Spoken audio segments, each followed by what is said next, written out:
ton nom éternel, Dieu Tout-Puissant. Enseigne-nous encore ce matin. Nous voulons, éternel Dieu, être enseignés par ton esprit.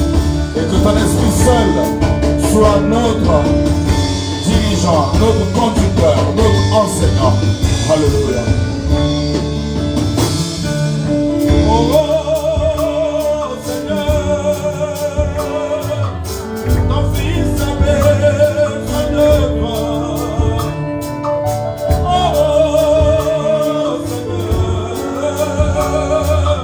ta fille a besoin de toi. Oh oui, Seigneur.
Notre existence, c'est la conviction de ta présence. Alléluia. Gloire à toi, Jésus. Nous vaincrons, nous vaincrons, nous vaincrons, nous vaincrons, nous vaincrons.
Que le Seigneur vous bénisse. On peut acclamer pour les chants que nous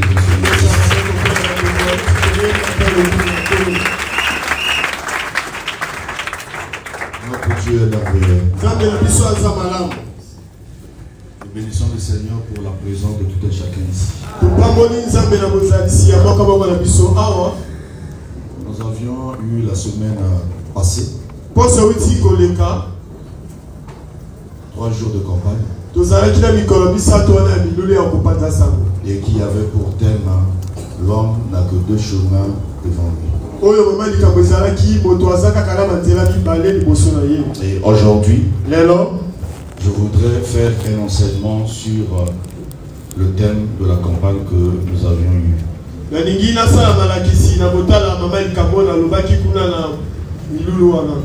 Les bien-aimés nous ont prêché pendant ces 3 jours. Et je voudrais faire aujourd'hui un enseignement sur ce thème. Et souviens-moi attentivement. Et retenez aussi que Jésus est venu sur la terre pour une mission bien précise. Il a passé 3 ans et demi à enseigner. Il a été crucifié, enseveli et ressuscité d'entre eux. 40 jours après sa résurrection, il est allé au ciel. Quelque temps après, il a envoyé le Saint-Esprit sur les disciples. Et depuis ce jour, le Saint-Esprit dirige les chrétiens. Jésus-Christ est dans les cieux. Et dans nos vies, par la personne du Saint-Esprit,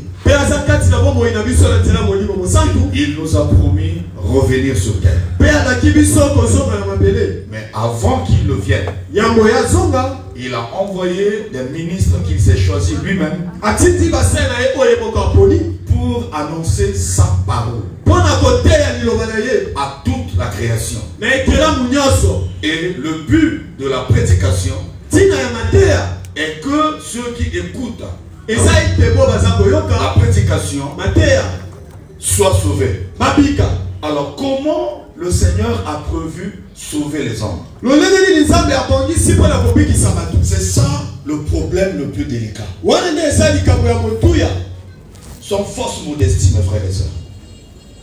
Plusieurs églises, s'ils ne prient pas ou si elles ne prient pas sincèrement pour découvrir la vraie volonté de Dieu, ce pourquoi les hommes de Dieu ont été appelés. Si ces églises ne prient pas pour que leurs pasteurs, leurs dirigeants puissent bien pénétrer le mystère caché en Dieu en tout temps,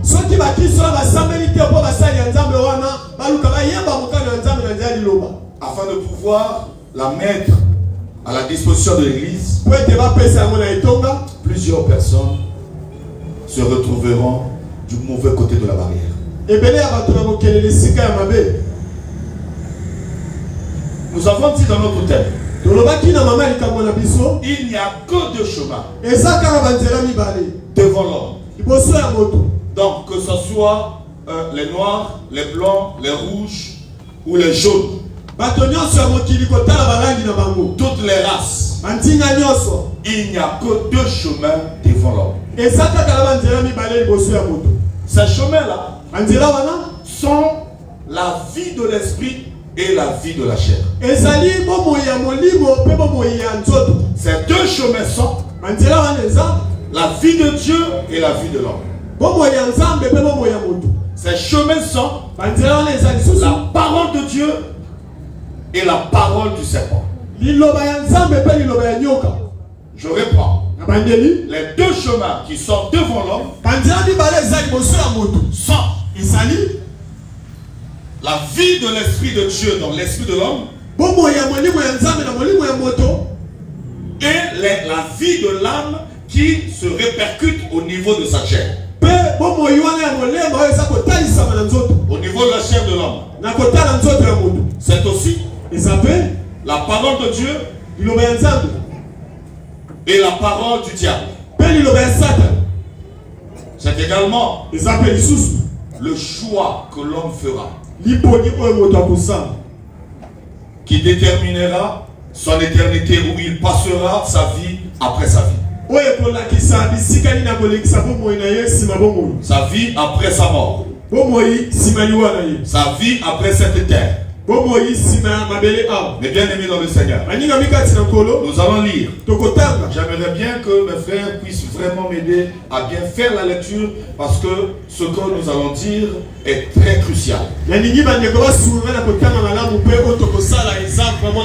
Écoutez bien la parole de Dieu et les explications que je vous donnerai. Genèse chapitre 2, le verset 9. Et nous prendrons ensuite les versets 16 et 17. Genèse chapitre 2, le verset 9. Genèse 2, verset 9. Genèse 2, le verset 9. L'Éternel Dieu fit pousser du sol des arbres de toute espèce, agréable à voir et bon à manger, et l'arbre de la vie au milieu du jardin, et l'arbre de la connaissance du bien et du mal. Alors, retenons les deux arbres. L'arbre de la connaissance du bien et du mal et l'arbre de la vie au milieu du jardin. Il y a deux arbres là-bas très importants. L'arbre de la vie et l'arbre de la mort. Donc vous constatez déjà par là qu'il y a deux choses devant l'homme. Il y a la vie et il y a la mort. Le choix revient à l'homme, parce que Dieu a créé l'homme comme étant un être libre. Mais il reste son conducteur. Il lui dit, voilà le bon chemin, voilà le meilleur, et celui-ci est mauvais. Et vous devez aussi retenir qu'il y a une grande différence entre un chemin et une route. Ce que je dis ici est très important, parce que j'y reviendrai après dans le développement. Le chemin, c'est un moyen par lequel les hommes marcheront pour atteindre un autre point. Le chemin peut être dans une ville, mais la route est souvent hors de la ville, et elle te conduit dans une autre ville ou dans un autre pays. Ici, dans la ville de Brazza, nous avons des ruelles, nous avons des chemins. Mais on n'a pas de route dans la ville. Mais nous avons des routes hors la ville. Nous avons la route nationale numéro 1 qui nous conduit à Pointe-Noire. Nous avons la route nationale numéro 2 qui nous conduit à Ouesso. Donc la route est un peu plus vaste qu'un chemin. Et nous parlerons aujourd'hui également du chemin et d'une route. C'est très important. Donc ici nous voyons l'arbre de la vie et l'arbre de la mort. Prenons les versets 16 et 17. Les versets 16 et 17. L'Éternel Dieu donna cet ordre à l'homme: tu pourras manger de tous les arbres du jardin, mais tu ne mangeras pas de l'arbre de la connaissance du bien et du mal, car le jour où tu en mangeras, tu mourras. Voilà. Nous voyons ici le Seigneur indique à l'homme, montre à l'homme le bon chemin. Il dit, si tu manges l'arbre de la connaissance du bien et du mal, tu mourras. Donc ce matin, tu écouteras la parole de Dieu, et c'est à toi de faire le choix. Si tu refuses d'écouter, de choisir le vrai chemin, tu mourras. Cela est clair. Il n'y a pas une autre alternative. Donc nous voyons là deux chemins. Nous voyons deux arbres. Mes frères et sœurs, nous allons prendre encore l'épître ou bien la lettre aux Hébreux, chapitre 10, 19 et 20. 19 19 et 20. Hébreux 10, 19 et 20. Hébreux 10, 19 à 20. Ainsi donc, frères, puisque nous avons au moyen du sang de Jésus une libre entrée dans le sanctuaire, par la route nouvelle et vivante qu'il a inaugurée pour nous, au travers du voile, c'est-à-dire de sa chair. Voilà, écoutez. Nous avons au travers du sang de Jésus une libre entrée dans le sanctuaire, dans le tabernacle, dans la maison de Dieu. Et la parole de Dieu poursuit en disant, il a inauguré une route et non un chemin. Une route nouvelle et vivante. C'est une route nouvelle et vivante. Pourquoi ici on parle de la route? Ou une route? Parce que là il s'agit du salut. Pour entrer dans la maison de Dieu, le Seigneur sort tout le monde.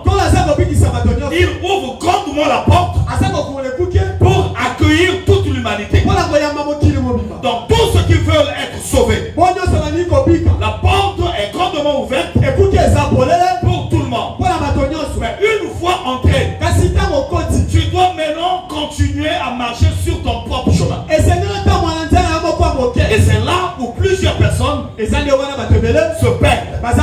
C'est là que plusieurs personnes n'arrivent pas à marcher. Parce que tu entres dans la maison de Dieu par la route. Et dedans, on te montrera le chemin. Et là-bas, ça sera un peu resserré. Et si tu n'as pas la grâce de croiser un homme de Dieu qui a reçu un ministère authentique pour t'aider à découvrir ce chemin et t'aider à rencontrer Christ afin de pouvoir marcher avec le Seigneur toi-même sans être poussé par une autre personne, ça sera chaud pour toi. Ça sera chaud pour toi. Retenez ceci. Il y a une route qui nous donne accès dans la maison du Père. Et il y a le chemin que tu devras suivre. Que tu devras suivre. Mais bien aimé, écoutez ce que Jésus va dire lui-même. Écoutez, il y a une route et il y a un chemin. Il y a une route et il y a un chemin. La route te donne l'accès d'entrer. Le chemin te permet de continuer à marcher jusqu'à la fin. Jusqu'à la fin. Tu entres dans la maison par la porte, mais on devrait te situer où se trouve la cuisine, ta chambre, et là où il y a des latrines ou des sanitaires, et toutes ces choses-là, il faudrait qu'on te montre le chemin. Naturellement, la porte centrale est plus spacieuse que les portes qui sont dans la maison. On est ensemble. Amen. Que le Seigneur vous bénisse. Matthieu chapitre 7, de 13 à 15. Matthieu 7, de 13 à 15. Oui. Entrez par la porte étroite. Jésus dit, entrez par la porte étroite. Oui. Car large est la porte, spacieux est le chemin qui mène à la perdition. Le chemin qui est spacieux mène à la perdition. Oui. Il y en a beaucoup qui entrent par là. Beaucoup entrent par le chemin spacieux. Le chemin de la facilité. Là où on leur dit des choses qui plaisent à leur corps. Ils choisissent les pasteurs selon les désirs de leur propre corps. Bien ici, quand on prêche, je me sens un peu mal à l'aise. Ici, là, souvent, je me sens un peu culpabilisé et tout. Mais là-bas, au moins, on nous dit seulement, recevez, vous irez en Europe, recevez, vous serez élevés, recevez, vous aurez ceci, venez à Christ, vous aurez les maris et les femmes, venez à Christ, vous aurez beaucoup d'argent. Ah non! Le Seigneur n'a jamais dit, venez à moi et vous serez riches. Venez à moi, vous serez des hommes et des femmes. Venez à moi, vous serez des enfants. Le Seigneur a dit, si quelqu'un veut me suivre, qu'il renonce à lui-même, qu'il se charge de sa croix et qu'il me suive. Le éternelle. Cette vie-là, quand tu la reçois, maintenant il faut continuer à marcher afin de recevoir l'abondance de cette vie. C'est là maintenant qu'il y a ce que les hommes cherchent.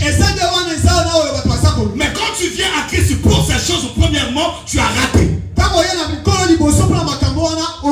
Tu as raté. Tu es à côté de la plaque. Quand on vient à Christ, premièrement, c'est pour le royaume des cieux. Premièrement, pour la vie éternelle. Premièrement, pour le salut de nos âmes. Mais quand tu viens à Christ, parce que tu attends à ce que Christ te donne quelque chose, ce que tu as entendu là, ce n'est pas l'évangile de Jésus. On t'a menti. On t'a menti. Et tu ne pourras pas aller loin parce que tu attendras. Et quand tu n'auras pas la chose entendue, tu vas perdre la foi.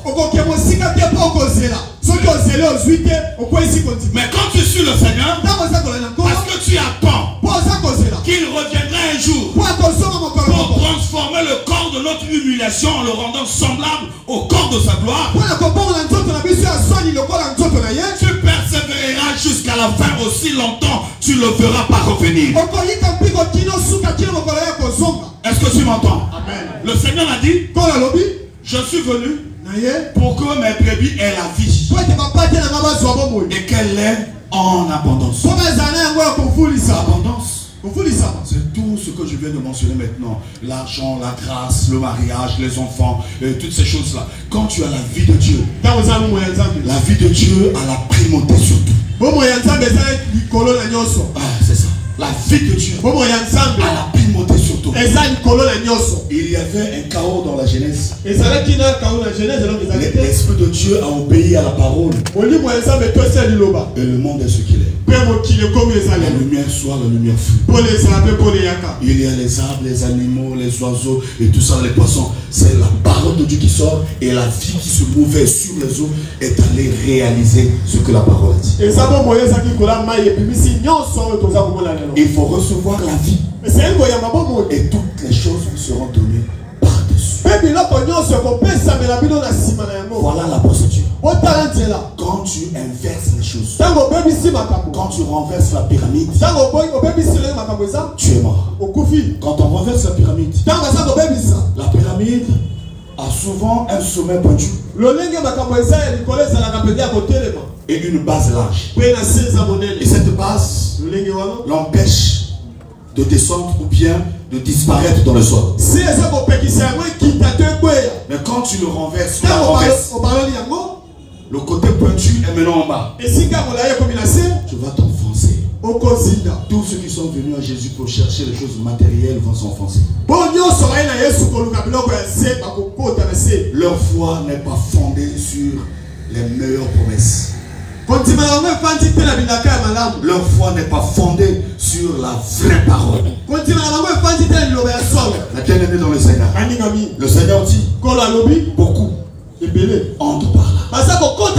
Plusieurs sont dans les églises parce qu'on leur a promis des choses. Ils entrent par là.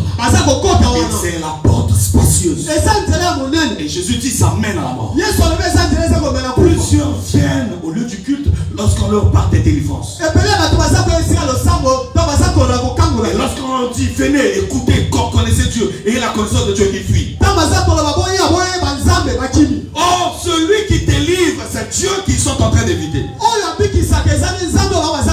Tu ne peux pas prétendre gérer les gens et fuir la connaissance. Il faudrait qu'on te forme, qu'on te donne des outils nécessaires afin d'être performant dans ce que tu feras, dans ton secteur, je dirais, de compétences. Bien-aimé, tu ne peux pas vouloir de la délivrance et rejeter celui qui délivre. Et il pense que c'est le pasteur qui délivre. Le pasteur, c'est un canal par lequel Dieu passe pour te délivrer. Et si toi tu n'aimes pas Dieu, quelle que soit l'onction de ce pasteur-là, quand Dieu ne voudra pas te sauver, quelle que soit sa prière, tu ne seras jamais sauvé. Jésus va bientôt revenir. Et nous devons vous dire des choses de façon crue et telle que le Seigneur l'a laissé. Nous sommes dans une génération où tout le monde aime la distraction. Et la parole de Dieu doit être remise à sa place. Et que les enfants de Dieu disent que ce nom soit sauvé. Entrez par la porte étroite. Mais la porte spacieuse, plusieurs y entrent. Mais vous entrez par la porte étroite. Voici frère. Mais étroite est la porte. Resserré le chemin qui mène à la vie. Voilà. La porte étroite et le chemin resserré, c'est celui qui mène à la vie. Pourquoi le Seigneur dit que c'est un chemin resserré? Parce que c'est pas facile à découvrir. Nous allons continuer. Et il y en a peu qui les trouvent. Il y en a peu qui le trouvent. Écoutez bien la parole de Jésus. Plusieurs découvrent la porte spacieuse. Mais peu trouvent la porte réservée ou étroite. Peu. Efforce-toi d'être dans ces peu-là. Faites très attention. Peu trouvent cette porte étroite. Écoutez le danger dans le verset suivant. Gardez-vous des faux prophètes. C'est pour cela que j'ai insisté au début. Si celui qui te prêche la parole n'est pas appelé par Dieu, tu es foutu. Les appels d'aujourd'hui là, je ne veux pas y entrer. Mais que le Seigneur t'aide. Gardez-vous des faux prophètes. Il n'y a pas que des faux prophètes. Il y a des faux apôtres. Il y a des faux prophètes. Il y a des faux évangélistes. Il y a des faux docteurs. Il y a des faux pasteurs. Et on dit gardez-vous, méfiez-vous. Méfiez-vous. Si le Seigneur de gloire vous demande de faire attention, alors là, il faut faire attention. Tu sais pourquoi? Parce que celui que Dieu n'a pas envoyé n'a rien à te dire. Voilà la première vérité. Comment quelqu'un n'a rien écouté prétend donner un message? Tu n'as rien écouté, tu diras quoi? Que diras-tu? Quand le Seigneur appelle, il te donne la parole. Il dit à Moïse, je suis descendu pour délivrer mon peuple. Je t'ai choisi. Va. Tu diras à Pharaon. Moïse vient avec la parole de Dieu. Moïse vient avec quelque chose à dire. Maintenant, toi, tu as commencé le ministère à cause de ma bonté. Tu n'as pas la parole de Dieu. Et tout ce que tu diras, c'est de l'argent qui va transpirer dans tes dires. C'est comme cela, on reçoit les enfants de Dieu en leur demandant de l'argent. Jésus, notre maître, a demandé de l'argent à qui avant de le recevoir? Mais aujourd'hui, avant de croiser le pasteur, de le rencontrer, tu passes au secrétariat, tu payes. Consultation prophétique. Amen. Tu payes. Ceci, tu payes. Ils vous vendent des flacons d'huile. Soi-disant l'huile d'onction. Ils vous vendent tout. Les services spirituels dans les choses de Dieu, ça ne se vend jamais. Ça ne se vend jamais. Quelle que soit la puissance que Dieu mettra en toi, tu guériras les gens au nom de Jésus, mais gratuitement. Mais gratuitement. Jésus a dit, vous avez reçu gratuitement, donnez aussi gratuitement. Vous avez reçu gratuitement, donnez aussi gratuitement. Malheureusement aujourd'hui, les gens sont à la quête de la guérison. Quelle que soit l'origine de cette puissance, tout ce qu'ils veulent, qu'ils soient guéris. Mais tu dois savoir, le diable aussi a la puissance. La parole de te dit, je vous ai donné le pouvoir de marcher sur toute la puissance de l'ennemi. Donc l'ennemi aussi a eu une puissance.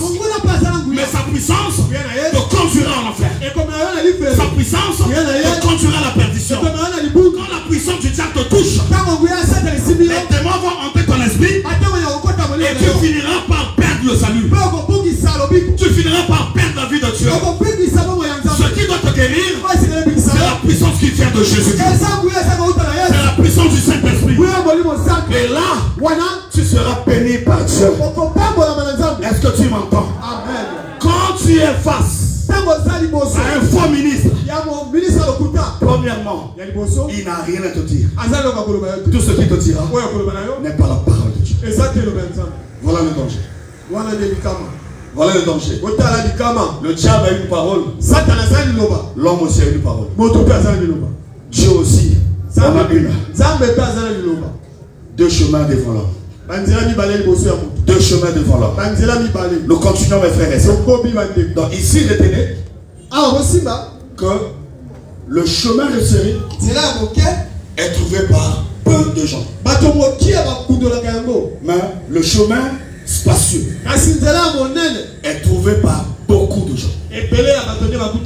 Donc plusieurs personnes pensent être en Christ parce qu'ils prient, parce qu'ils citent le nom de Jésus. Le Seigneur dit non.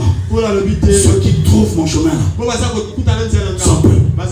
Ceux qui trouvent le grand chemin sont nombreux. Et Jésus a dit lui-même dans Matthieu 7, 21, tous ceux qui me disent Seigneur, Seigneur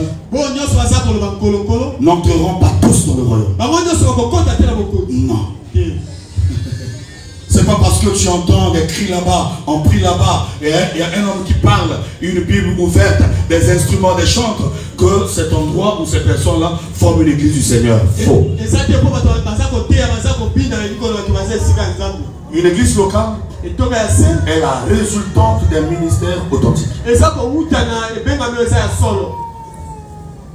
Dieu appelle un homme, il lui donne sa parole, il lui donne le ministère, et par son ministère, l'église locale.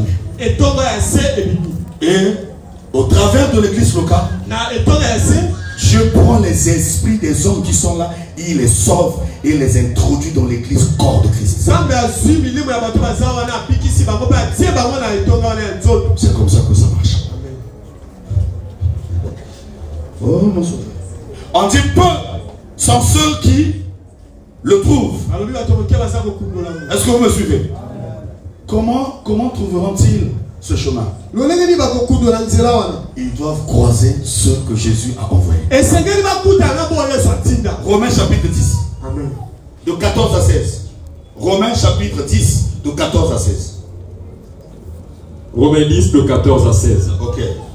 Comment donc invoqueront-ils ceux en qui ils n'ont pas cru? Ok. Et comment croiront-ils en celui dont ils n'ont pas entendu parler? Et comment entendront-ils parler s'il n'y a pas celui qui prêche? Et comment y aura-t-il des prédicateurs s'ils ne sont pas envoyés? Voilà. Selon qu'il est écrit, oui, continue, qu'ils sont beaux les pieds de ceux qui annoncent la paix, de ceux qui annoncent de bonnes nouvelles. Mais tous n'ont pas obéi à la bonne nouvelle. Aussi Esaïe dit-il, Seigneur qui a cru à notre prédication. Voilà. Écoutez bien. On dit ceci. Les hommes ne pourront pas invoquer Dieu s'ils n'ont rien entendu le concernant. La suite, après, invoquer. Et comment croiront-ils, en celui dont ils n'ont pas entendu parler? Et comment entendront-ils parler s'il n'y a personne qui prêche? La première phrase dit quoi? Comment invoqueront-ils celui en qui ils n'ont pas cru? Oui. Et comment croiront-ils en celui dont ils n'ont pas entendu parler? Écoutez, tu ne peux pas croire en quelqu'un à qui tu n'as pas reçu un message. Si le message que tu entends ne vient pas de Jésus, c'est que tu as cru en vain. Si le message que tu écoutes ne vient pas de la révélation de Christ, tu as cru enfin. Et le message qui vient de Christ est donné par les hommes qu'il a appelés. Voilà. Par les hommes qu'il a appelés. Et c'est là que tu pourras invoquer quoi en son nom. Normalement, c'est l'inverse de ces versets-là qui est une bonne chronologie. Amen. Voilà, parce que là, on est en train de commencer par les interrogations. Continue frère. Et comment entendront-ils parler s'il n'y a personne qui prêche? Voilà, tu ne peux pas entendre la parole de Dieu ou la connaissance ou avoir une révélation si quelqu'un ne te doit pas enseigner. Voilà, tu me parleras, Père, le Saint-Esprit peut me révéler, oui, mais le Saint-Esprit peut te révéler après. Après, il doit avoir un Élie pour t'expliquer la révélation que tu as reçue. Vous savez, certaines dérives que nous sommes en train de déplorer sont dues au fait que les gens se sont accrochés à la révélation sans être enseignés.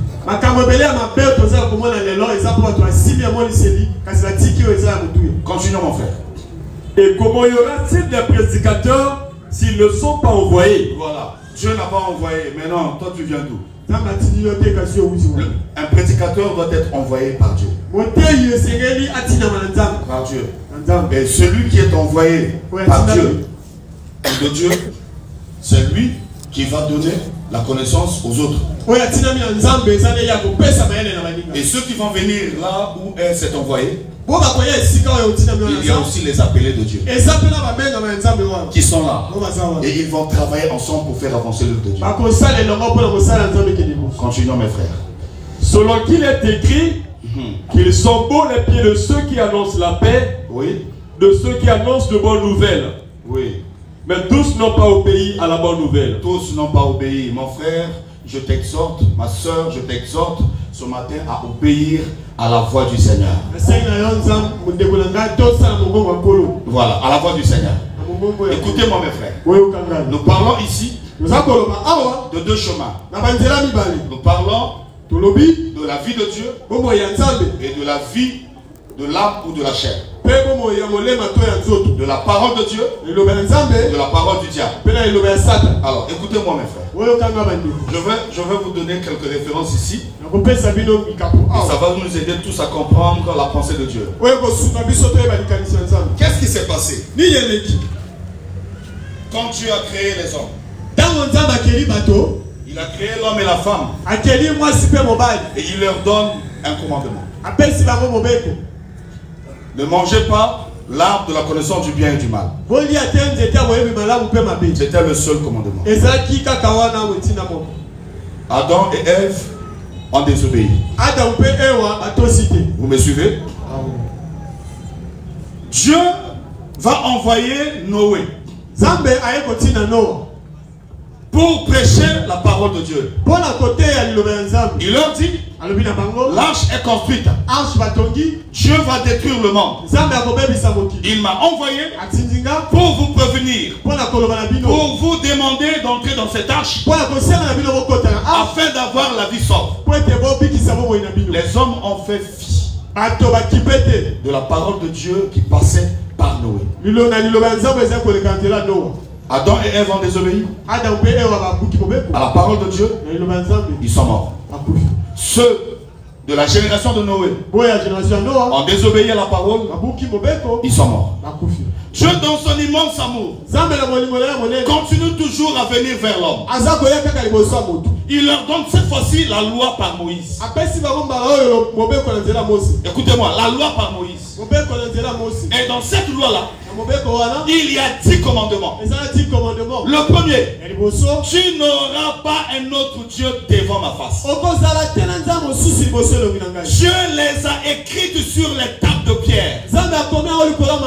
Et il en a donné à Moïse pour que Moïse aille vers le peuple de Dieu et leur dire ou lui dire, voilà les commandements de Dieu auxquels nous devons obéir. Avant même que Moïse n'arrive auprès du peuple,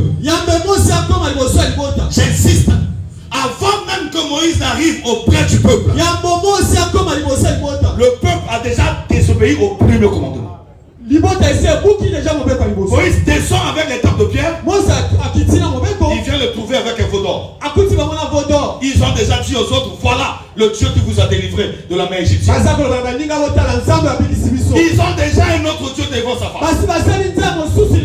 Et quand Dieu a constaté ça, Dieu a compris que l'homme ne pourra pas obéir à ma loi. L'homme ne pourra pas me sauver. C'est à partir de cet instant que Dieu a créé une nouvelle route.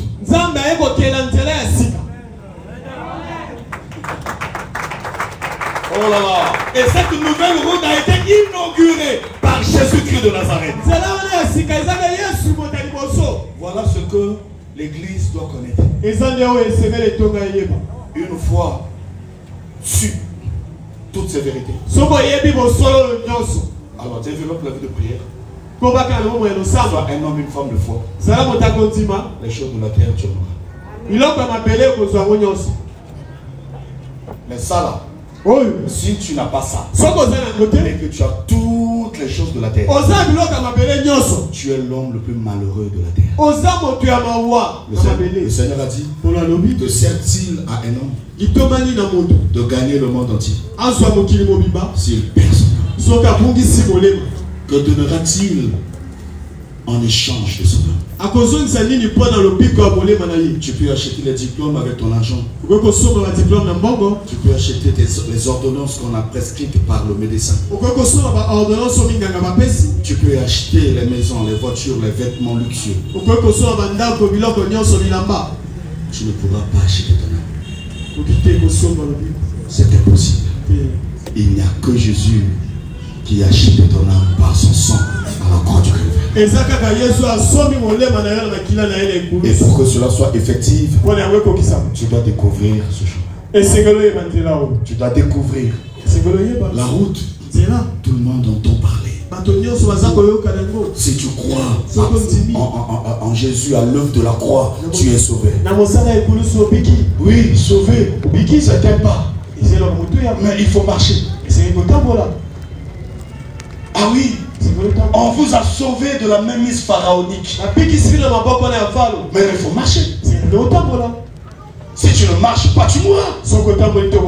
Il faut traverser le désert. Il faut aller là où tu t'attends. Il faut arriver à la terre promise. Je suis délivré. Oui, les Égyptiens sont morts dans la mer morte, la mer rouge. C'est bien, tu es sauvé. Pharaon ne peut plus t'atteindre. Mais il faut marcher. Tu as cru en Jésus, oui, mais il faut marcher. La route t'a donné accès. Le chemin te donnera la possibilité de marcher. Et sur ce chemin, tu seras seul. Le pasteur ne sera pas avec toi. Sur ce chemin, tu seras seul. Ton ami le plus fidèle ici à l'église ne sera pas avec toi. C'est quelle voie? C'est ce qu'on doit savoir. C'est quel chemin? Tu seras seul. Ton mari ne sera pas avec toi. Ta femme ne sera pas avec toi. Sur ce chemin, tes enfants ne t'accompagneront pas. Nous pouvons venir ici en famille. Sur le chemin, chacun est seul. C'est pour cela qu'on dit le salut est individuel. Et vous devez savoir cela. Nous sommes venus en famille. Mais chacun sait comment il marche avec le Seigneur. Et ce que je dis ici, c'est l'intimité personnelle avec Christ que tu vas développer. Tu ne pries pas, tant pis pour toi. Tu blagues avec ta vie spirituelle, tant pis pour toi. Tu viens pas aux enseignements pour grandir, tant pis pour toi. Tu ne te forces pas à lire la parole pour découvrir les vérités qui sont cachées, tant pis plus pour toi. Aujourd'hui, on peut appeler, viens à la prière. Mon frère, mais on te voit plus, il faut venir. Un jour arrive, Jésus seul appellera ceux qui ont sa vie. Personne ne t'appellera. Il sonne la trompette. Ceux qui ont tenu bon monteront vers lui. Et ceux qui ont blagué resteront. Le jour-là. Et ce jour-là, on verra la différence entre ceux qui servent Dieu et ceux qui ne le servent pas. Mais bien aimé, je vais continuer. Je vous donne quelques versets rapidement pour que vous ayez une idée sur ce que je viens de dire. Écoutez-moi. Exode 32, de 15 à 19. Exode chapitre 32, de 15 à 19. Là, nous allons voir comment Dieu a donné la loi à Moïse pour que Moïse parte auprès du peuple. Moïse retourna et descendit de la montagne. Oui. Les deux tables du témoignage dans sa main. Il a quoi dans sa main? Je vous pose la question s'il vous plaît. Moïse a quoi dans sa main? Les deux tables de pierre. Et qu'est-ce qui est écrit dessus? Comment? Les commandements, les 10 commandements. Merci ma soeur. Donc Moïse reçoit de Dieu les 10 commandements écrits sur les tables de pierre. Et il descend de la montagne vers le peuple, oui. Les tables étaient écrites de deux côtés. Elles étaient écrites de l'un et de l'autre côté. Les tables étaient l'ouvrage de Dieu. Et l'écriture était l'écriture de Dieu gravée sur les tables. Josué entendit la voix du peuple qui poussait des cris et il dit à Moïse, il y a un cri de guerre dans le camp. Moïse répondit, ce n'est ni un cri de vainqueur, ni un cri de vaincu. Ce que j'entends, c'est la voix des gens qui chantent. Et comme il approchait du camp, il vit le veau d'or, le veau et les danses. La colère de Moïse s'enflamma, il jeta de ses mains les tables et les brisa au pied de la montagne. On peut s'arrêter là. Vous avez constaté ce que je vous ai dit? Donc il descend avec des tables de pierre, mais quand il arrive, le peuple a déjà un veau d'or. Ils ont déjà désobéi au premier commandement. Adam n'a pas pu respecter le commandement de Dieu. Ève non plus. Ceux du temps de Noé, les contemporains de Noé, n'ont pas pu accepter la parole de Dieu. Au temps de Moïse, les gens n'ont pas pu obéir au commandement de Dieu. Cela est valable même pour nous. Aucun de nous ici ne peut respecter le commandement de Dieu. Aucun. Je vous en ai déjà parlé dans les Romains 5 verset 20. La loi n'a pas été donnée pour que l'on puisse obéir à cela, mais la loi a été donnée afin que l'offense abonde.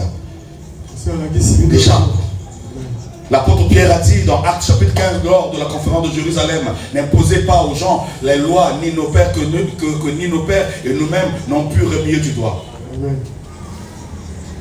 Aucun homme. Quand vous entendez quelqu'un vous dire, pourquoi vous allez au lieu du culte? Prier, c'est respecter les 10 commandements seulement. Il te ment. Aucun homme ne peut respecter les 10 commandements. Toi tu diras certainement, oui papa, moi je peux respecter le premier commandement. Parce que moi je ne touche pas aux fétiches. Je ne suis pas idolâtre. Je n'ai pas de statuettes dans ma maison. Ah bon? Il faut bien lire l'enseignement. Une idole, c'est tout ce qui occupe la première place dans ton cœur. Tout ce qui t'empêche à servir Dieu normalement, là, c'est une idole.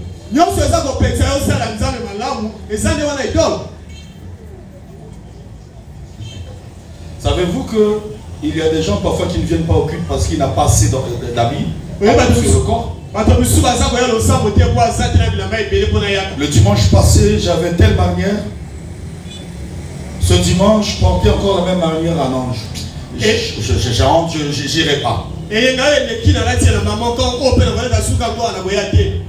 L'habit ou le vestimentaire devient une idole pour lui et il est déclaré au ciel idolâtre. Savez-vous qu'il y a des gens qui ne peuvent pas vivre sans la femme ou sans l'homme? Ce sont des idolâtres. Savez-vous qu'il y a des gens qui ne peuvent pas être dans la joie quand dans sa poche il n'y a rien? Quand il n'a rien, il est colérique. L'argent, c'est une idole pour lui. Et les idoles sont nombreuses. Les séries télévisées peuvent être des idoles. Certaines personnes ne viennent pas au lieu du culte parce que l'heure du culte tombe au même moment que sa série télévisée. Et quand il met les deux choses sur la balance, il sait où il va se pencher. Le choix est clair pour lui. Je connais une famille chrétienne qui n'était pas venue rendre culte à Dieu un jour parce que l'électricité avait été rétablie dans leur secteur. Ils étaient très contents de voir que le courant électrique a été rétabli.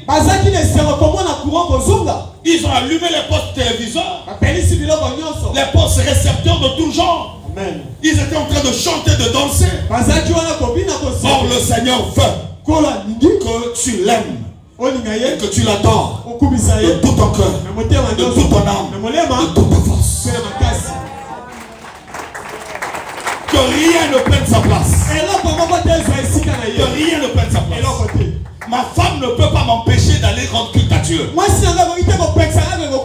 moi, je ne devais pas aussi l'empêcher d'aller rendre culte à Dieu. Les enfants ne peuvent pas nous empêcher à servir Dieu. Un jour, j'étais à la réception. Ici, j'étais assis ici. Je recevais les gens, je priais pour eux. Et je reçois un coup de fil de Maman Raï. Notre première fille avait été renversée. Par le taxi du frère d'Achel, c'était une autre personne qui était au volant, c'était pas le frère. Et c'était compliqué, je vous épargne les détails. Amen.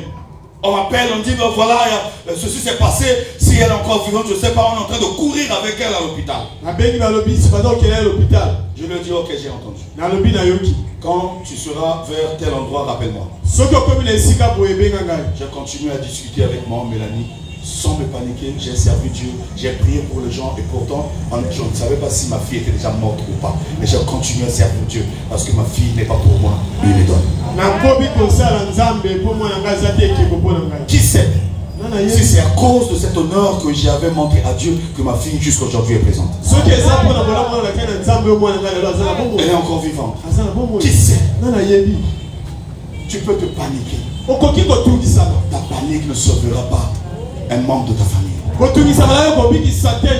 Est-ce que vous m'entendez? Donnez gloire à Dieu. Donnez gloire à Dieu. Brisez les idoles.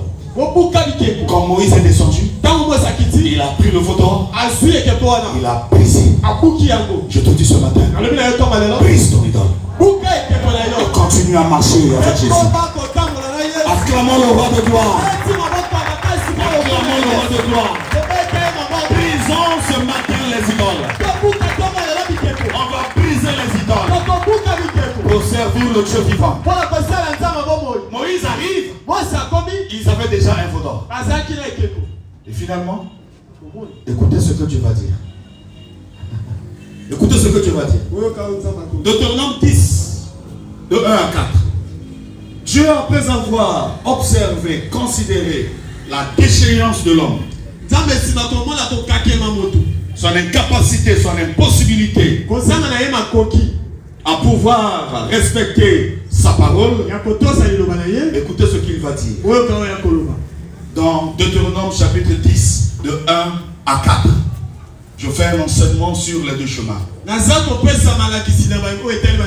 Retenez tout ce que les prédicateurs, les ministres vous ont enseigné lors de la campagne et ajoutez à cela cet enseignement et ça sera pour vous une bénédiction.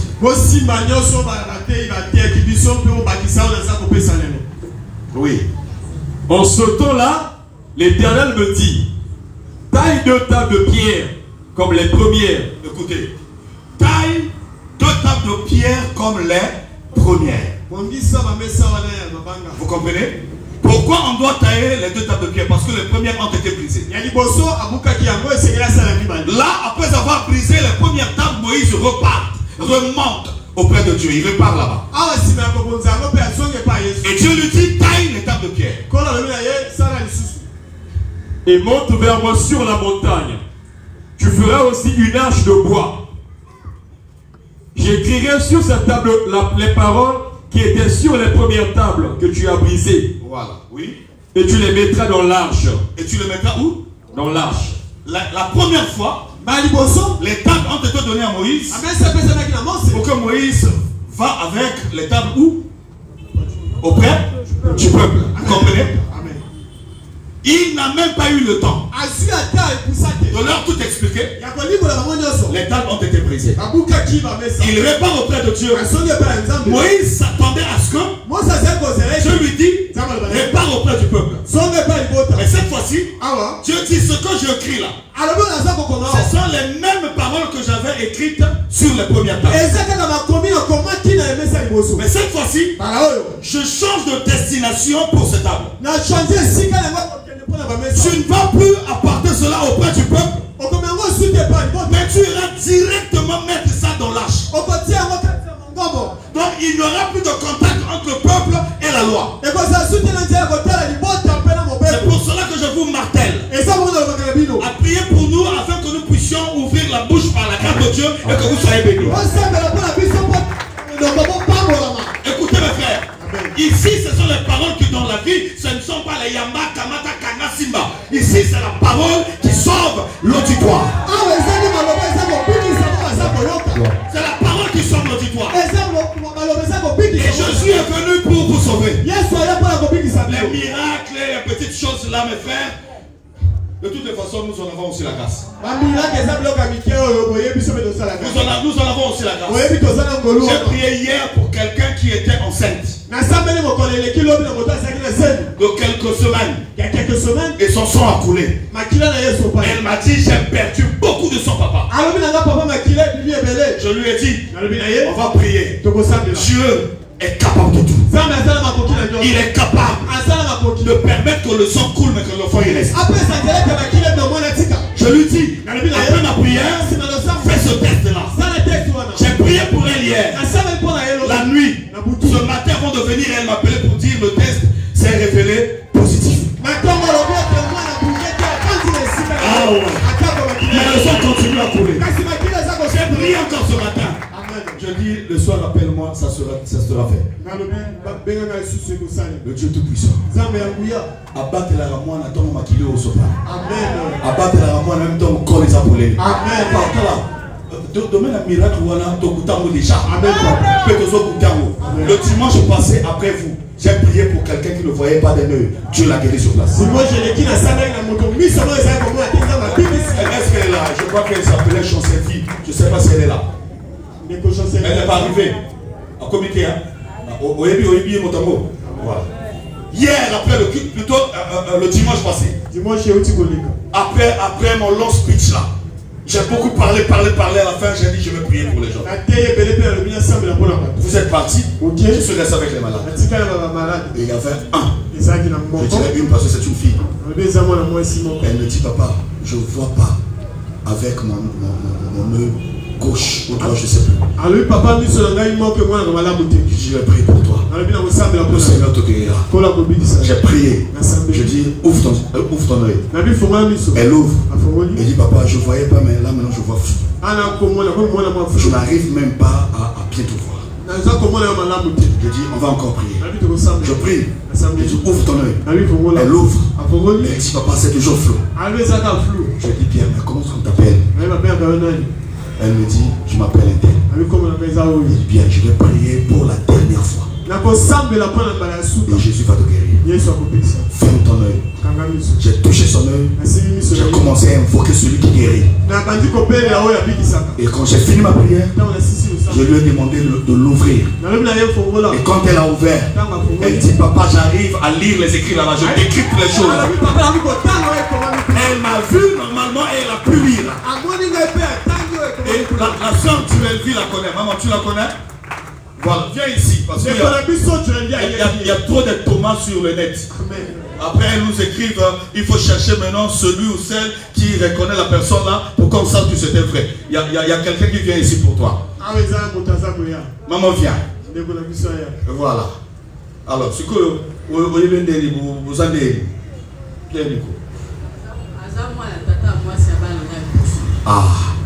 Azamwa na tata mwasi ya bana na ye. C'est quoi? On a besoin de deuxième moto. Voilà les photos bien de congé c'est ça tourne là. Pour va voir tout quartier moi. Ça pas mon lèvre. Est-ce qu'on peut acclamer pour Jésus? Est-ce qu'on peut acclamer pour Jésus? Tu vois seulement cet extrait là. Mais écoute ce que je t'annonce ce matin. Parce que moi je sais que ce que je t'annonce est plus important que le miracle. Tu peux être guéri aujourd'hui, demain tu peux mourir. Mais si tu crois cette parole, tu ne mourras plus jamais. Plus jamais. Plus jamais. Tu vivras éternellement. Voilà. Cherche premièrement le royaume des cieux. Veux-tu écouter la suite de cet enseignement? Voilà. Prends l'étape de Pierre, va avec ça. Où? Relis mon frère. En ce temps-là, l'Éternel me dit, taille de table de pierre comme les premières et monte vers moi sur la montagne. Lis bien, papa, prononce bien, martonne bien les mots.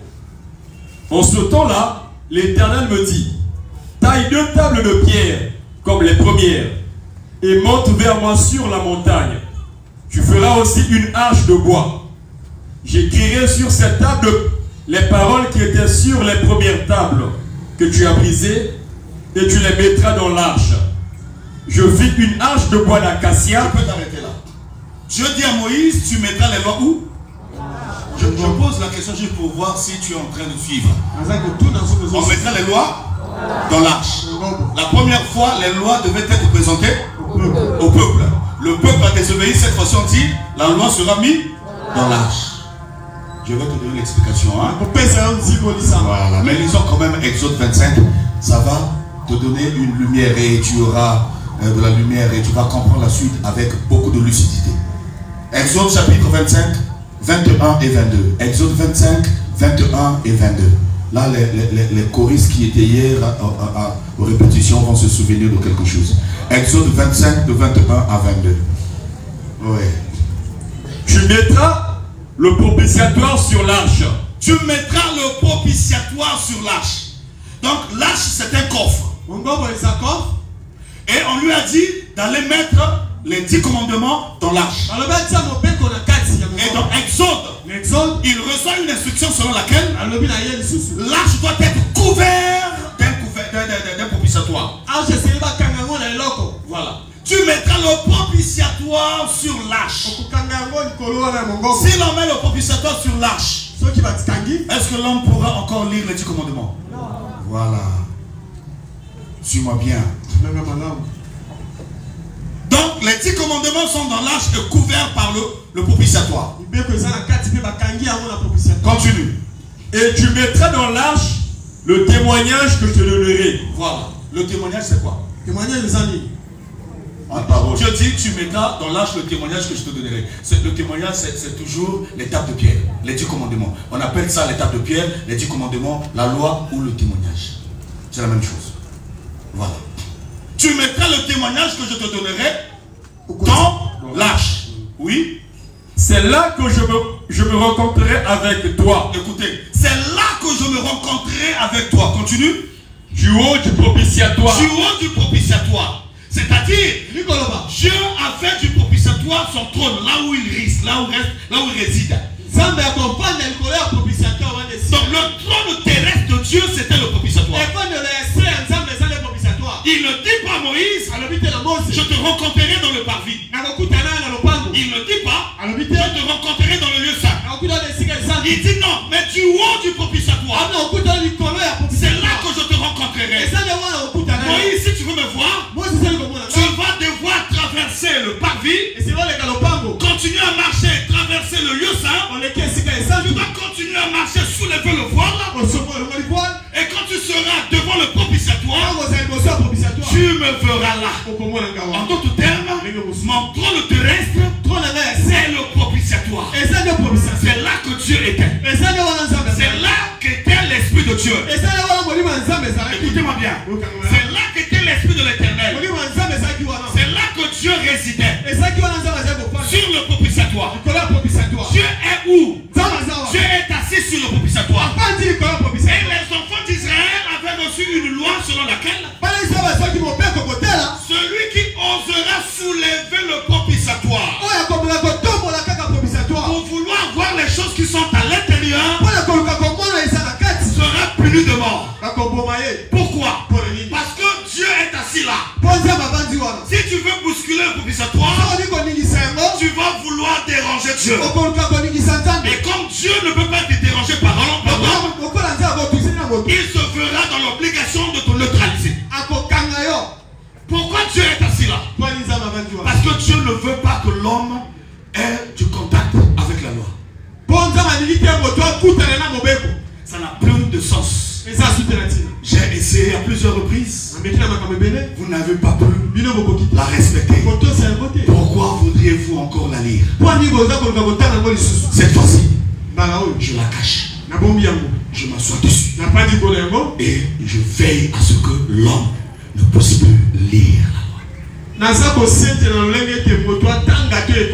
Maintenant, le symbolisme qui se cache dans ce mouvement-là. On dit à Moïse, va mettre la loi de Dieu ou les paroles de Dieu dans l'arche. Alors, aujourd'hui, l'arche, c'est qui? C'est Christ. C'est-à-dire, la loi que tu veux lire est dans un homme.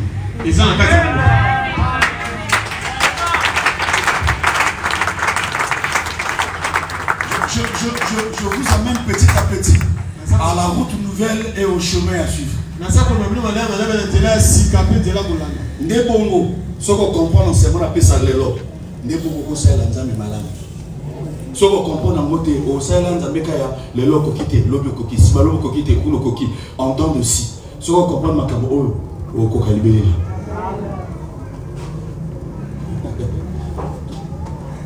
Dieu empêche aux hommes de lire la loi. Le temps nous fait défaut. Le temps nous fait défaut.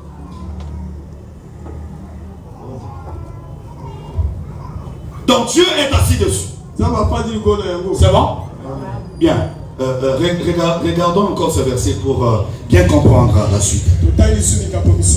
Actuellement, la loi se trouve où? Dans l'arche. Vous comprenez?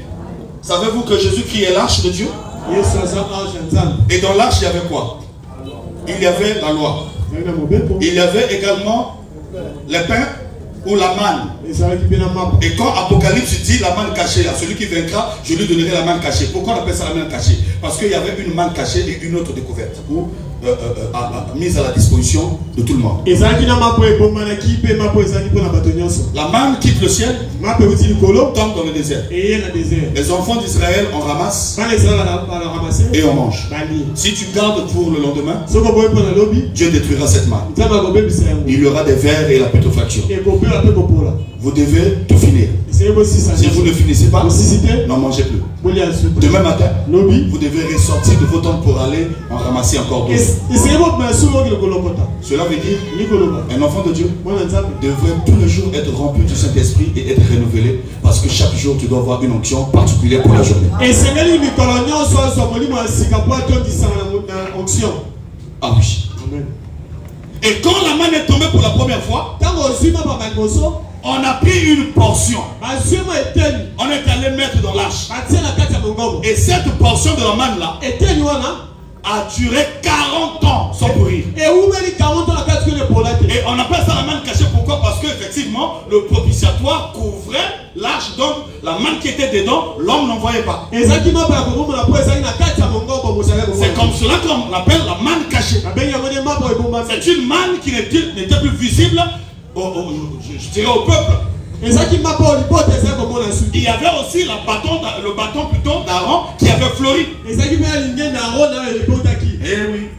Ça aussi, ça dit quelque chose, mais on n'a pas le temps d'expliquer tout ça. Nous allons continuer. Donc nous retenons que les commandements sont actuellement dans l'arche. Voilà. Et l'arche symbolisait la présence de Dieu. Et vous constatez que dessus l'arche, il y a l'esprit. Parce que quand Dieu dit c'est là que je te rencontrerai, Moïse ne voyait pas un homme, Moïse ne voyait pas une représentation physique. Moïse savait seulement que Dieu était sur le propitiatoire. Donc un esprit était là que Moïse ne voyait pas. Mais cet esprit parlait et Moïse entendait sa voix. Voilà. Il y avait l'esprit de Dieu là. Pour que tu comprennes, rapidement parce qu'on est derrière le temps. Je le dis pour des nouveaux et des nouvelles pour que vous puissiez avoir une idée sur ce que je dis. Pour que tu comprennes que Jésus-Christ était à la fois l'arche et aussi le tabernacle tout entier. Suis ceci. Jésus est sur la croix du calvaire. Et je vous dis ici que l'arche c'est lui, le tabernacle c'est encore lui. La manne cachée c'est lui, le bâton d'avant c'est lui, et tout ce que vous avez là aussi c'est la manne cachée c'est encore lui.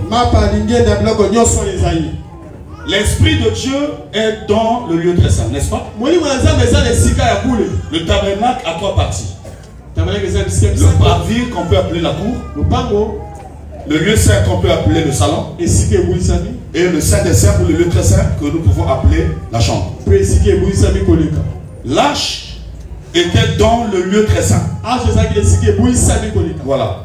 La partie intérieure du sanctuaire. Et quand on veut typifier l'arche comme Jésus ou comme un homme, retenez que le parvis c'est le corps. C'est le corps. Et là-bas, il y avait l'autel des sacrifices là où on immolait, on tuait les animaux. Il y avait la cuve des ablutions dans laquelle il y avait de l'eau. Donc, on peut voir dans le parvis le sang et l'eau. Et je vous dis que le parvis, c'est la chair. Lorsque on a percé le côté de Jésus quand il était sur la croix, c'est le sang et l'eau qui ont coulé. Les deux éléments qui se retrouvent dans le parvis. Et finalement, dans le lieu saint, il y a trois éléments principaux. Il y a le chandelier, l'autel de parfum et la table des peines de proposition. Maintenant, quand tu traverses le voile, tu arrives dans le lieu très saint, tu vas rencontrer un seul élément, l'arche de l'alliance, qui récorche en son sein tous les autres éléments que nous venons de citer. Voilà. Et dessus l'arche, dessus le propitiatoire, il y a l'Esprit de Dieu. Maintenant Jésus est à la croix. Il veut rendre ou remettre son esprit au Père. Écoutez ce qu'il dit. Il dit Père, je remets mon esprit entre ta main. Donc l'esprit va sortir du corps de Jésus. Et quand l'esprit sort de son corps, alors qu'il était hors du corps, parce qu'on l'a crucifié en dehors de la ville, quand l'esprit de Jésus sort, la Bible dit en même temps le voile qui séparait le lieu saint et le lieu saint s'est déchiré du haut en bas. Regardez comment Jésus était intimement lié au temple. Donc l'esprit qui sort du corps de Jésus était le même qui sortait du tabernacle. Et voilà.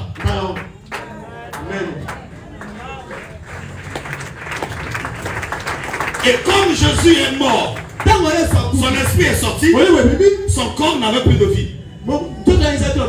C'est aussi pour cela l'arche aujourd'hui n'a plus de vie. On peut en toucher, ça ne fera rien. On est ensemble. C'était une petite lumière. Nous continuons. Je vous donne cette fois-ci Psaume 40, 8 et 9. Psaume chapitre 40, 8 et 9. Vas-y mon frère. Psaume 40, 8 et 9. Tu n'as pas l'habilité de feuilleter la Bible, tu peux écrire et tu auras tout le temps de feuilleter la Bible à la maison pour relire ce que je donne. Voilà. Psaume 40, 8 à 9. Oui. Alors je dis, voici, je viens avec le rouleau du livre. Il est écrit, non, excusez. Je viens avec le rouleau du livre écrit pour moi. Oui. Je veux faire ta volonté, mon Dieu. et ta loi est au fond de mon cœur. Voilà. Il dit, je veux faire ta volonté. Écoutez bien. Ici, c'est encore une prophétie. On annonce l'arrivée d'un homme qui viendra accomplir la volonté de Dieu. Et dans son cœur, il y aura la loi de Dieu.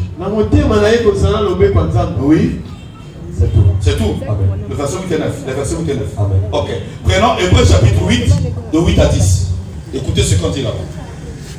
Hébreux chapitre 8, de 8 à 10. Hébreux 8, de 8 à 10. Oui. Car c'est avec l'expression d'un blâme que le Seigneur dit à Israël, voici les jours viennent, dit le Seigneur, où je ferai avec la maison d'Israël et la maison de Juda une alliance nouvelle. Oui. Non comme l'alliance que je traitais avec leur père, le jour où je les saisis par la main pour les faire sortir du pays d'Égypte. Oui. Car ils n'ont pas persévéré dans mon alliance. Ah. Ils n'ont pas persévéré dans mon alliance. En d'autres termes, ils ont désobéi. Est-ce que vous suivez? Et Dieu dit, les jours viennent où je traiterai une nouvelle alliance avec le peuple d'Israël. Écoutez-moi, s'il faille être rigoureux et intransigeant sur les choses de Dieu, on dirait que nous l'église, nous ne sommes pas concernés par la nouvelle alliance. C'est choquant. Amen. Mais c'est la vérité. Parce que là, on parle de la nouvelle. C'est qu'il y a eu une ancienne. Quelle est l'ancienne alliance que Dieu avait traitée avec l'église? Il n'y en a pas. Nous sommes normalement dans l'alliance tout simplement. C'est Israël qui est dans la nouvelle parce qu'elle avait connu la première alliance. Nani obalate. On va les choses au bal. C'est comme moi si on a à moi si on a mis balé. Oh, Thomas sur la site. Et moi c'est les choses. C'est comme plus l'église qui continue l'alliance pour les nouvelles. Donc pour la plus les nouvelles, c'est tout simplement alliance. Mais donc écoute, n'as pas pour déranger moi connaissance ça va te monsieur. Donc c'est la nouvelle alliance. Ça là moi bien. Ça là moi bien. C'est comme ça que le mot il va me bien. Le qui m'ont comme monsieur. Bon on a l'accès. Il y a une nouvelle alliance en Mosala. Pour moi on a le bas. Mais quand les gens y a dans l'alliance na Israël, si on a terre, mon colonel dans le comité. Mon colonel a l'alliance na Israël dans le comité. Alors ça la route en crise à c'est que tout ce moment là, tout ce là. Donc il y a pas de tout qui est raboué, de sélectionner ma camo par rapport à la fin de l'année. Ce moment tu sur ma casse, il y a ma camo sur notre visite c'est tout pays mais matin faut mater des choses pour qui. Une nouvelle alliance. On n'est pas si. Il y a une nouvelle alliance au peuple, ils sont bénéficiés de la nouvelle alliance.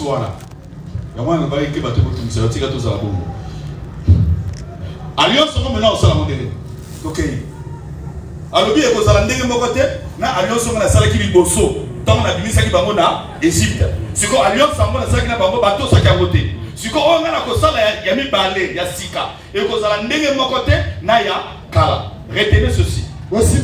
Ça ne sera plus comme la première alliance. Ça veut dire quoi?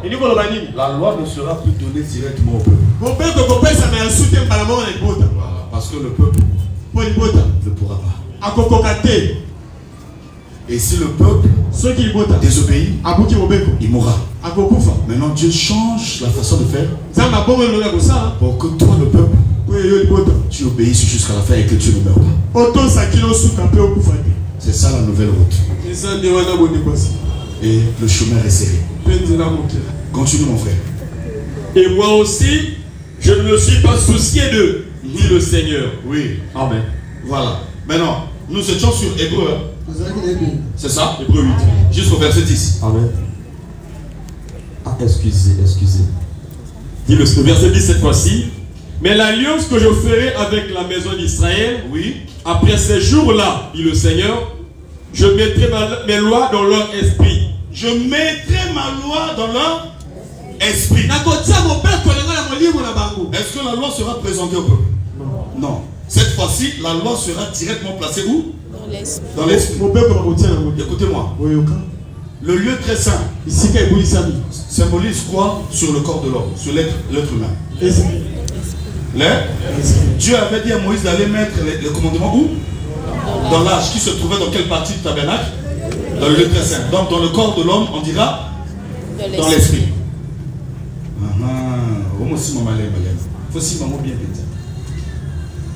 Nouvelle alliance, la loi ne sera plus donnée directement aux hommes. On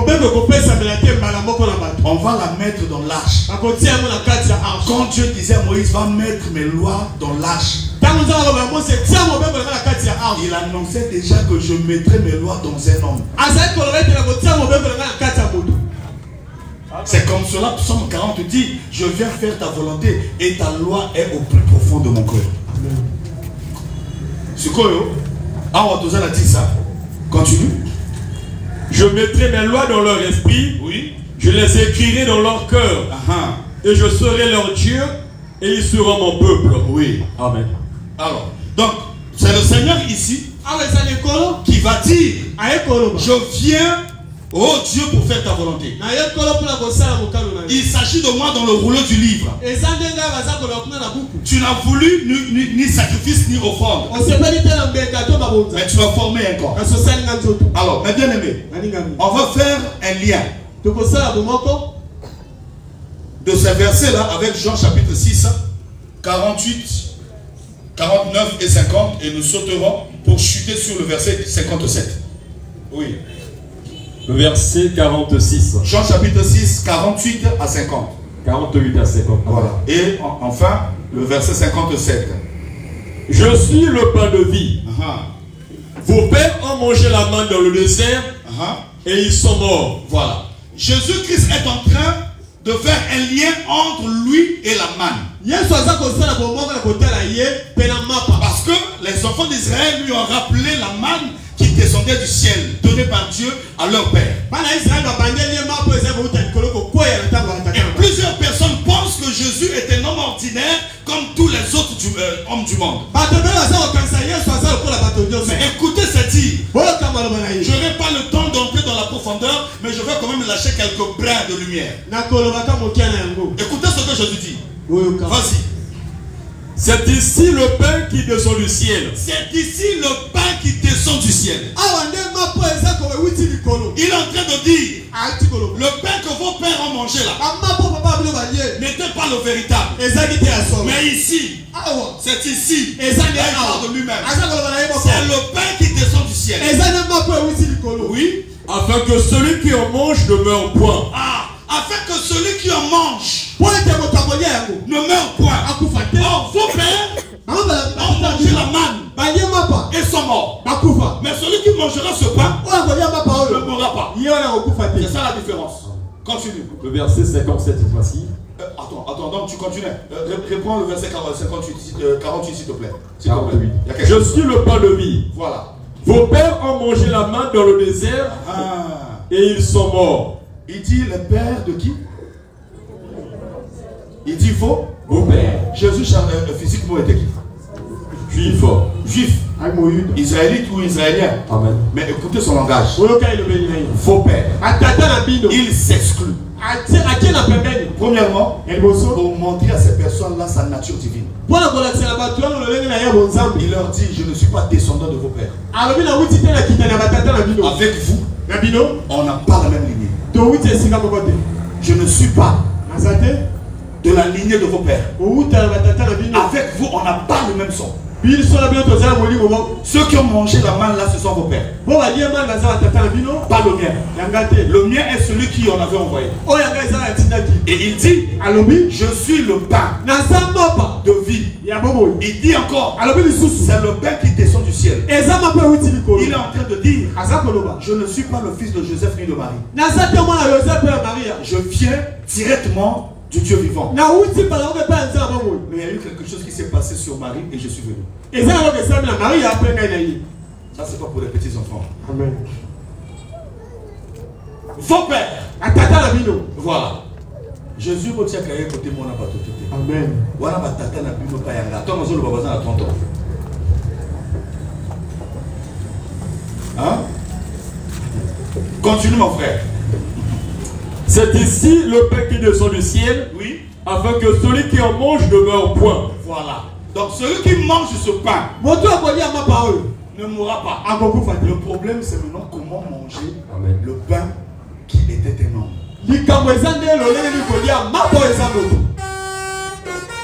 C'est ça le problème. C'est ça le problème. Manger dans la révélation, dans les Écritures, c'est croire. C'est croire. Pourquoi manger, c'est croire? Parce que quand un homme, une femme ou quelqu'un mange quelque chose, il devient un avec sa chose qu'il a mangée. Si tu manges du poison, tu meurs. Parce que ce que tu manges devient un avec toi. Si ce que tu manges a la maladie, toi tu seras malade. Si ce que tu manges a la mort, toi tu mourras. Si ce que tu manges a la vie, tu vivras. L'homme est un avec sa nourriture.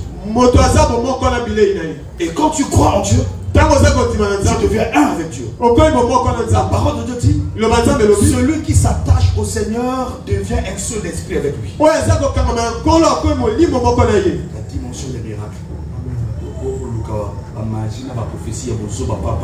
Attache-toi au Seigneur, tu seras comme lui. Il n'y a pas signé que ce soit la Macamo. Amen.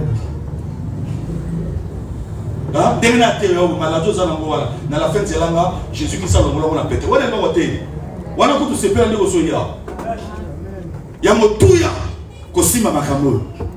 Oh amen. Amen. Celui qui mange ce pain, celui qui croit, ne mourra plus jamais. Cela ne veut pas dire que tu ne mourras pas physiquement. Cela veut dire, si tu crois en Jésus, même si tu meurs, tu continueras à vivre pour l'éternité. Et le jour de la résurrection, tu reviendras en vie. Voilà ce que ce pain donne. Il appelle cela le pain de vie. C'est-à-dire c'est un pain dans lequel il y a la vie. Or, la manne que les pères ont mangé, il n'y avait que de la farine. Dans ce pain-ci, il y a l'éternité. C'est ça la différence. Le verset 57. Comme le Père qui est vivant m'a envoyé, et que je vis par le Père. Oui. Ainsi, celui qui me mange vivra par moi. Écoutez bien ça. Comme le Père qui m'a envoyé, comment? Vivant. Vivant. Et que je vis par le Père. Et celui qui me mange vivra par moi. C'est-à-dire, dans la nouvelle alliance, hein, tu ne peux pas avoir la vie de Dieu si tu n'as pas Christ en toi. Je vais aller pour terminer. Écoutez-moi comment les choses fonctionnent dans notre temps. Et je vais m'arrêter par ici. Si Dieu nous fait grâce, prochainement nous pourrons continuer. Écoutez bien ce que je dis. Dans la parole de Dieu, nous avons visiblement deux arches. Deux arches, les arches. Deux. La grande et la petite. Est-ce que vous me suivez? Je dis bien ceci. Dans la parole de Dieu, visiblement, nous avons deux arches. La grande et la petite. La grande, c'est celle de Noé, qu'on appelle l'arche de Noé. La petite, c'est celle de Moïse, qu'on appelle l'arche de l'Alliance. Nous avons ici donc deux arches. La grande arche, celle de Noé, c'est quoi? C'est la maison de Dieu. C'est la famille. L'arche de Moïse, c'est Jésus-Christ de Nazareth. Il y a la grande et il y a la petite. Les deux jouent les rôles distincts. Les rôles très différents. La première arche, ce sont les hommes qui y entrent avec tout leur être. La deuxième arche, l'homme n'y entre pas, mais c'est cette arche qui entre dans l'homme. Ça peut paraître difficile aujourd'hui, mais reste calme, je t'enseignerai cela.